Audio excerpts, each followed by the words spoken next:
5 দিনের যে একটা আমাদের শুভ বিজয়ার সার্বজনীন মা দুর্গার পূজা ষষ্ঠীর থেকে শুরু করে একদম দশমী পর্যন্ত, মানে আমরা তো কষ্ট করে আজকে বিদায় দিচ্ছি এই ষষ্ঠী, সপ্তমী, অষ্টমী, নবমী এবং সর্বশেষ দশমী।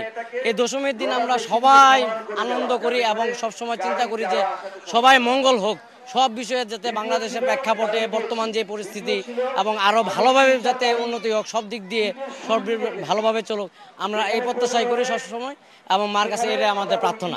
মাকে বিদায় দিয়ে অনেক কষ্ট লাগতেছে আর মার কাছে একটাই চাওয়া, যাতে আমাদের বাংলাদেশের সব মানুষ যাতে ভালো থাকে, সুস্থ থাকে, এটাই কামনা। পুজো শেষ হয়ে গেল, এই কয়েকটা দিন খুবই আনন্দে কাটলো। মায়ের চলে যাওয়া আমাদের সবার মনেই বিষাদের ছায়া, কিন্তু একটি আশা নিয়ে আমরা আরও একটি বছর অপেক্ষা করব। সেই পর্যন্ত আমরা যেন সবাই ভালো থাকি, সুস্থ থাকি, মায়ের কাছে আমরা এই প্রার্থনাই করছি।